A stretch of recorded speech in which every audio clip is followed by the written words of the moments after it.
LSU lands two left-handed pitchers out of the transfer portal. We've got the deets. It's Locked on LSU. Here we go.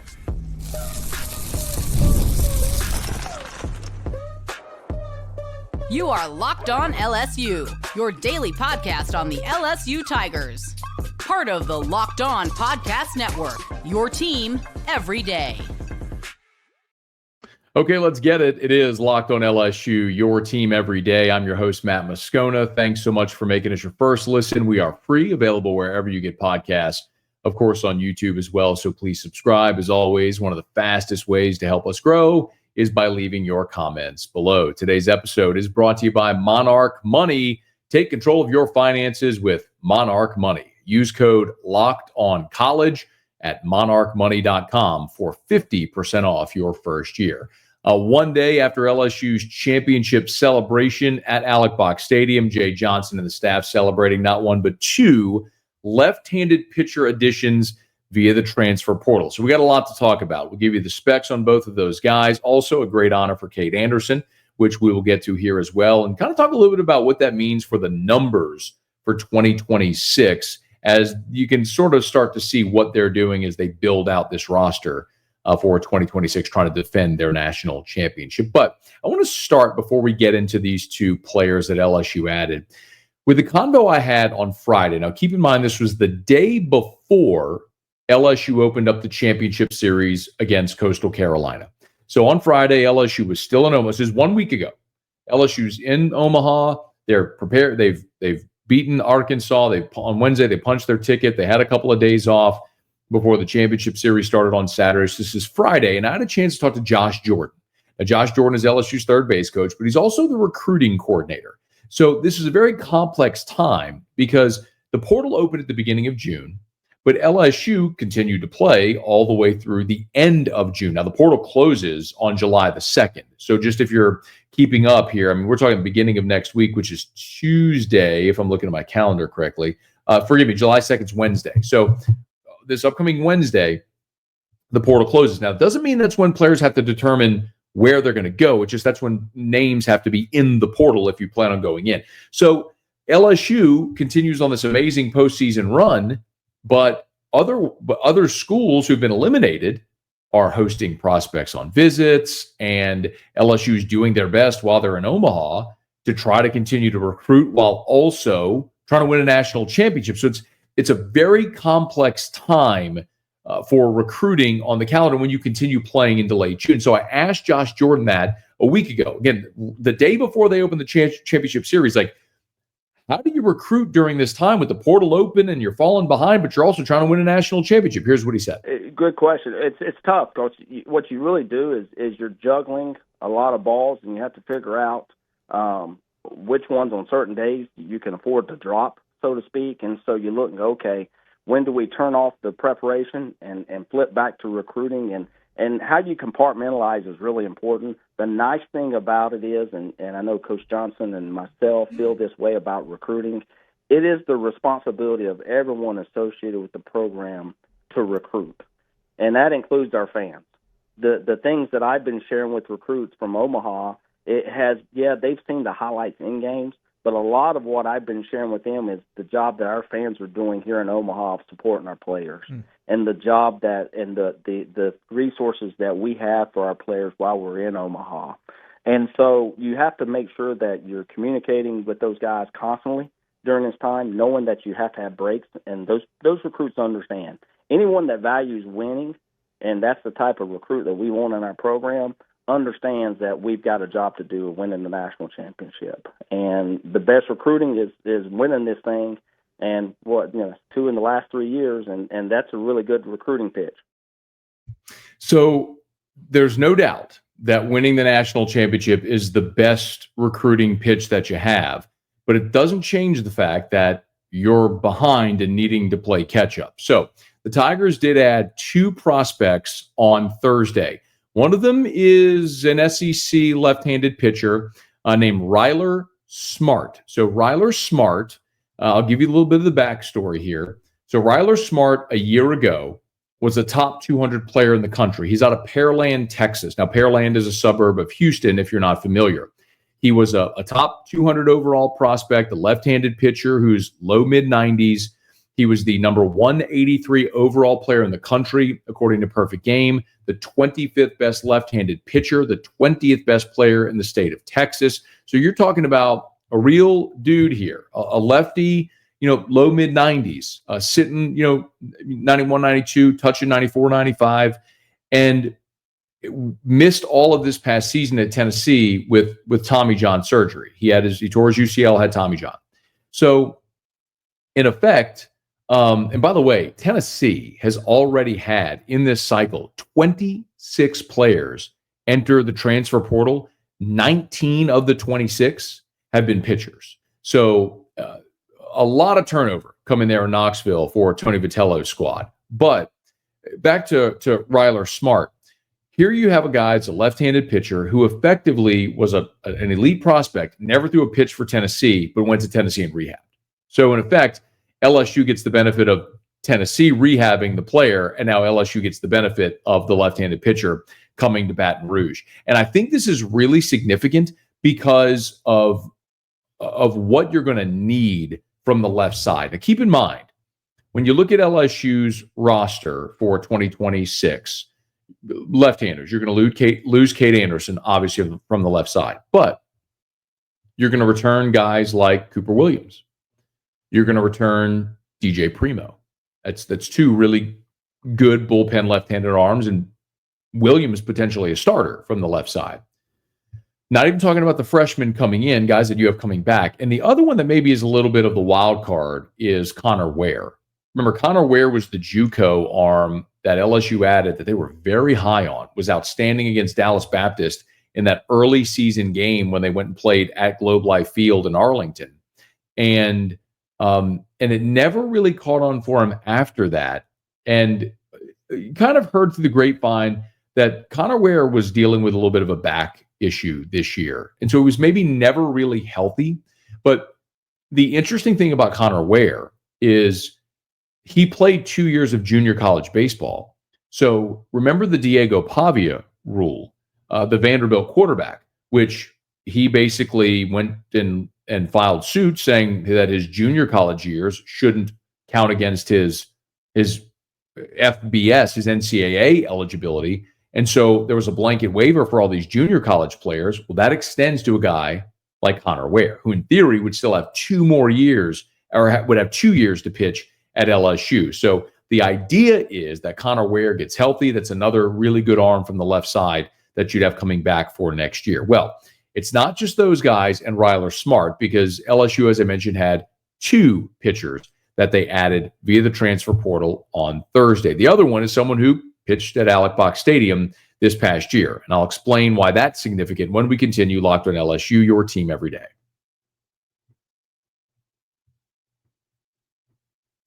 Ever wish making your money felt easier? Managing your money felt easier? With Monarch Money, it can. Whether you're growing your savings or planning a big purchase, Monarch puts you in the driver's seat.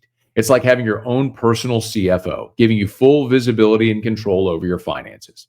Monarch Money is more than just a budgeting app. It's a complete financial command center. You can track all your accounts, investments, spending in one place. So in addition to managing your money, you're also building wealth.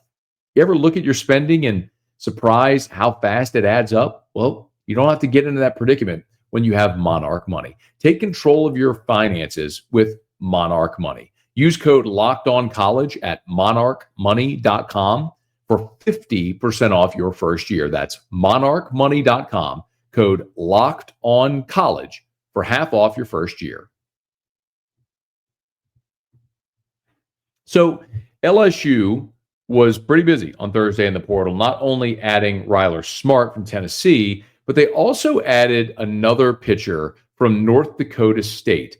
It's a name that you probably don't remember, but Danny Lockenmeyer committed to LSU, another lefty. He was the best reliever for North Dakota State this past season. As a reliever, he threw 38 innings, a 2.37 ERA, and he was a fantastic strikeout to innings pitched ratio. So remember, 38 innings pitched, he struck out 56 hitters, 56 strikeouts in 38 innings pitched, and allowed just 10 earned runs all year. His 9 saves led the team there for North Dakota State. And listen, you're going to look at so this is a bullpen arm. And I should have mentioned this in the last segment, forgive me. But when we're talking about Ryler Smart, that's a guy who's going to start in the bullpen with maybe eyes on being a weekend guy. Probably not in 2026. Remember, Smart has 2 years of eligibility remaining. He redshirted at Tennessee this year. Let me rephrase. He's got 4 years of eligibility remaining, but 2 more years before he is draft eligible. So he will be at LSU at least for 26 and 27 before he's eligible to go to the draft. So 26, Ryler Smart, very likely a bullpen arm from the left side. Maybe in 27, that's a guy that could be in the starting rotation. For Lockenmeyer, that's also a bullpen arm from the left side here in 2026 for LSU, a guy that was North Dakota State's saves leader and was a strikeout machine. When you look at the rest of LSU's bullpen, remember, Kason Evans, he's going to very likely he'll be in the rotation, probably be your Friday night guy.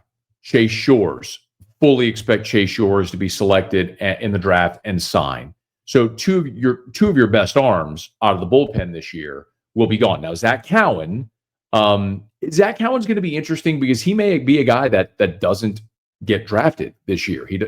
He's a good college reliever, doesn't have overwhelming stuff, and with the draft shrinking here in recent years, that may be a guy that's back next year as well. But this is a guy from the left side who very well could be an integral part of the back of your bullpen. And listen, North Dakota State made the NCAA tournament this year. So Lockenmeyer pitched in a regional through 3 2/3 scoreless innings, in regional play. And I think it's also important to remember that North Dakota State this year played a midweek series at LSU in Baton Rouge at the box. And Lockenmeyer actually fared pretty well. In the series against LSU, he worked an inning and 2/3. He did allow 2 runs on 1 hit, but he struck out 3 hitters. He struck out Ethan Fry, Luis Hernandez, and Derek Curiel. Not bad. His final 7 outings of the season, he went 13 and 2/3 innings without allowing an earned run, and he led the team with 9 saves. So you're talking about a dude, I get it, lower level of competition, but again, dominated lower level of competition. And remember, I think this is such the important thing to remember about Jay Johnson. How did Chris Stanfield end up in Baton Rouge? Jay Johnson remembered that in 2023, when Chris Stanfield was a freshman and LSU played Auburn, Stanfield got a couple of knocks against Paul Skeens. Jay Johnson made that mental note. And when Stanfield went in the portal, Jay Johnson got him here. So you look at Lockenmeyer. Don't think for a millisecond that Jay Johnson didn't make a mental note of seeing that guy pitch in Baton Rouge back in February against his squad and striking out Fry and Curiel and Hernandez and going, okay, I like that.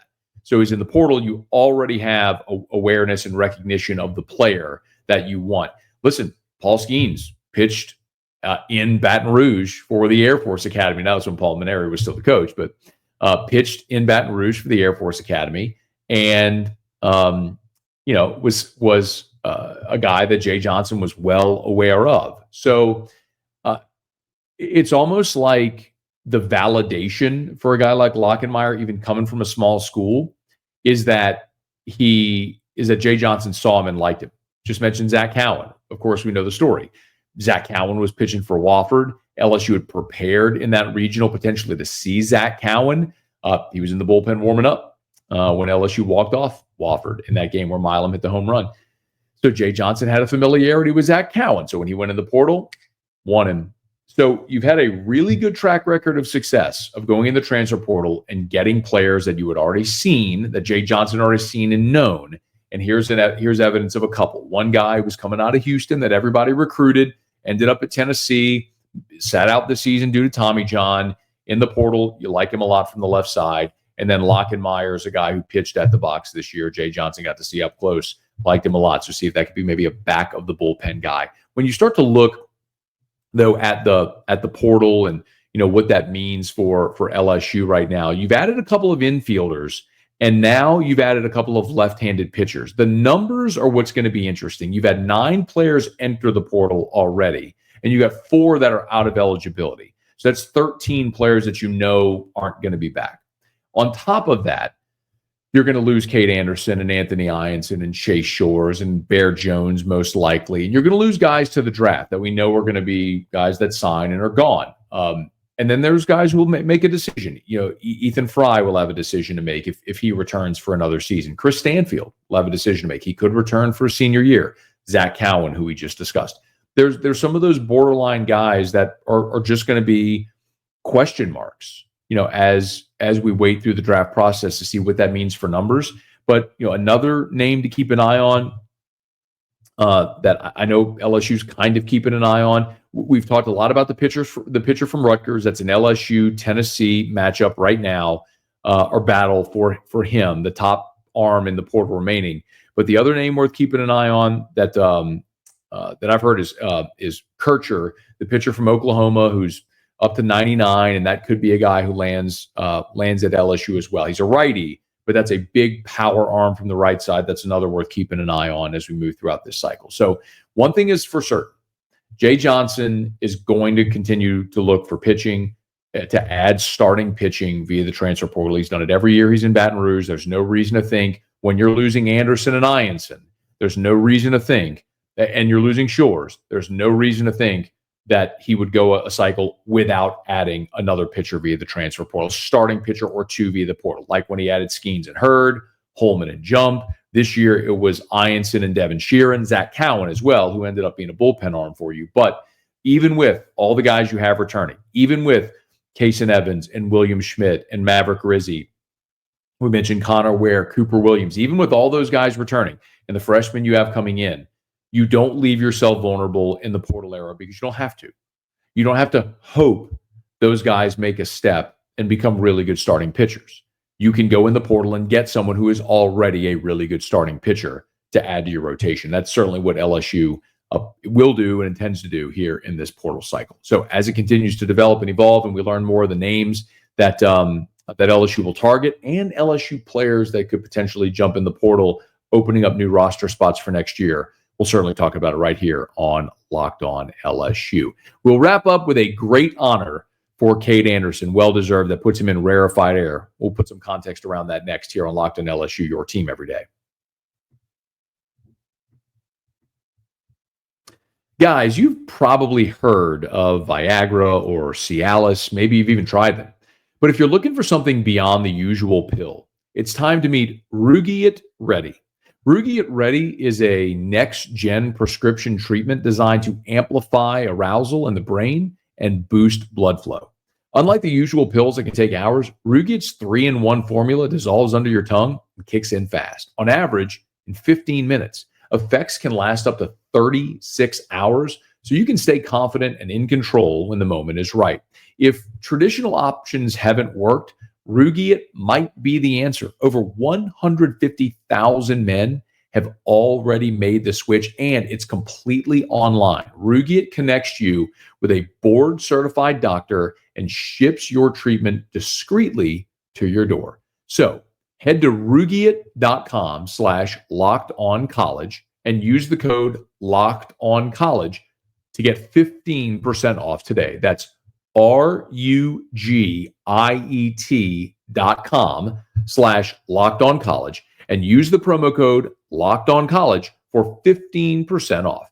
Individual results may vary with prescription treatment. Compounded drugs are permitted to be prescribed under federal law but are not FDA approved and do not undergo FDA safety, effectiveness, or manufacturing review. Please visit the Rugiet website for full safety information.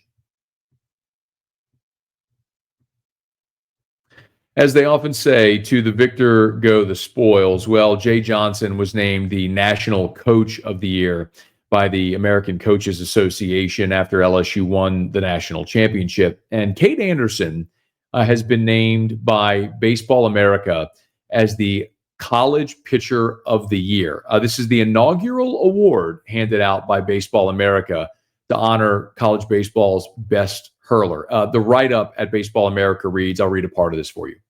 Baseball America's creation of a standalone College Pitcher of the Year award comes at a time when elite arms are under more scrutiny than ever, both by pro evaluators and the sport itself. Anderson's season, durable, dominant, and deeply competitive, set the gold standard. Love this for Kade Anderson. Of course, we know what he meant. He was the College World Series most outstanding player, deservedly so, going 2-0, beating both Arkansas, then throwing a complete game shutout in the championship series against Coastal Carolina with a .56 ERA, just 1 run allowed on 6 hits in those 16 innings pitched with 17 strikeouts. He was awesome. It was just the second complete game shutout by an LSU pitcher in College World Series history. Of course, Brett Laxton back in the championship game in 1993, and now Kade Anderson in 2025. Anderson, a first-team All-American, first-team All-SEC. He's a finalist for the National Pitcher of the Year award. We'll see if he wins that. The numbers were outstanding. 12-1, a 3.18 ERA, led the country with 180 strikeouts, and number 1 in the country, as you mentioned, in strikeouts, and number 7 in strikeouts per 9 innings. He was absolutely outstanding, and he'll likely be the first pick in the draft. And the reason I think it's important to note, Kade Anderson winning awards is because in time, LSU has done a really fantastic job, I think, in the last decade and a half of honoring its history and talking about retiring jerseys and statues and things like that. Things that, quite honestly, were long overdue. And baseball hasn't been immune to that. Of course, there's the Skip Bertman statue outside of the box now, which no one would argue against. Of course, that's so well-deserved. But they've also retired Dr. Eddie Furness's number 36. They've retired Todd Walker's number 12, in addition to Ben McDonald's 19 and Skip Bertman's 15. And I start to think about what players are going to be next. And when you look at the LSU Hall of Fame criteria, for a student athlete to have their jersey retired to be eligible for a statue, they have to have won a National Player of the Year honor. That's part of the criteria. So, and there can certainly be exceptions to that rule, but you look back at players like Shaquille O'Neal and Pete Maravich and Bob Pettit or Simone Augustus and Sylvia Fowles in basketball, or Billy Cannon winning the Heisman Trophy in football. The criteria that they're going to look at, the Hall of Fame committee eventually, when they come to these baseball decisions, something like Kade Anderson winning a National Pitcher of the Year honor puts him in that conversation for potentially having his number 32 honored as well. I don't know where you stand on it, but for me, I think there's some very obvious next choices. Aaron Nola, his number 10 has to be honored. Paul Skeens had the greatest individual season in LSU history. Aaron Nola had the greatest career of any pitcher in LSU baseball history. He was the 2-time National Pitcher of the Year. And it's one of those where, even though Nola didn't win a national championship, I feel like maybe because he didn't win a championship, some may not, it may fade, the memory of his dominance may fade. But if you asked me of any pitcher in the history of LSU baseball, if I had to go win one game, who am I taking? I'm taking Aaron Nola, college Aaron Nola. Now, Paul Skeens was outstanding, and he may be the right choice. But based on what we saw over a 3-year career at LSU, Aaron Nola was the most dominant pitcher that LSU has ever had. A 2-time, again, National Pitcher of the Year. Aaron Nola's number 10 needs to be up there. I think Alex Bregman, whether you honor 30 or 8, but Bregman, before Dylan Cruz came along, was the best position player in the history of LSU baseball, and now Dylan Cruz surpassed him. So Bregman and Cruz need to be up there as well. And we'll have the conversation about Skeens. Is a 1-year sample size enough to warrant such recognition? He was the National Pitcher of the Year. He won the Dick Hauser Award for the best player in college baseball, while Cruz won the Golden Spikes, matching Ben McDonald. So Dylan Cruz will no doubt be honored as such. His day will come as the greatest position player in the history of this program, and only the second Golden Spikes Award winner behind Ben McDonald. These are the types of conversations that are warranted now with this era of LSU baseball players. And there's the rule is there's a 5-year waiting period before you can retire a jersey at LSU. So guys like Skeens and Cruz aren't eligible yet, but Aaron Nola is. And I guess I'm only bringing this up to say, if you assume, like I do, that eventually Aaron Nola's number 10 is going to be up there, Alex Bregman's number 8 is going to be up there, I think Dylan Cruz will certainly be up there, as will Paul Skeens be up there. And Kade Anderson, albeit just one great season, like if you're going to put Skeens up there for being the ace on a national championship team, leading the country in strikeouts, all the honors, then you have to, in tandem, consider Kade Anderson, who pitched 2 years at LSU, albeit his freshman year wasn't outstanding. But his sophomore year, as the Baseball America National Pitcher of the Year, the nation's leader in strikeouts, and what he did in Omaha on a championship team, it matches or surpasses what Skeens did against Wake Forest, because Skeens went 8 innings in a semifinal game. Anderson, complete game shutout, 1-0 win against Coastal Carolina in the championship series. So I think those are the conversations we're going to have, and that's why Kade Anderson winning Baseball America's National Pitcher of the Year award in the first year of it is something that is significant, because it's that type of honor that checks a box for that Hall of Fame committee that could end up leading one day to Kade Anderson's number 32 being honored with all the other greats in LSU baseball history. What a time to be an LSU baseball fan. Well, the LSU baseball news is still going to come in. I certainly believe we will see current LSU baseball players at the portal, and LSU most definitely will continue adding players via the transfer portal as well for 2026. And as they do, we'll be talking about it right here on Locked on LSU. Hey, thanks so much for making us your first listen. Now for your second listen, how about you check out the Portal Show? Brian Smith has the latest rumors, portal entries, and signings. Be the most informed fan on the rapid changes of the college football landscape. Find The Portal on YouTube or wherever you listen to podcasts. Hey, speaking of which, if you are listening on podcast, please subscribe on your favorite podcast app, rate us, leave a review. If you're on YouTube, smash that like button, subscribe to the channel, and hit the bell so you're notified whenever we post a new video. And let a friend know that if they love the Tigers, we got you here every single day for Locked on LSU, your team every day.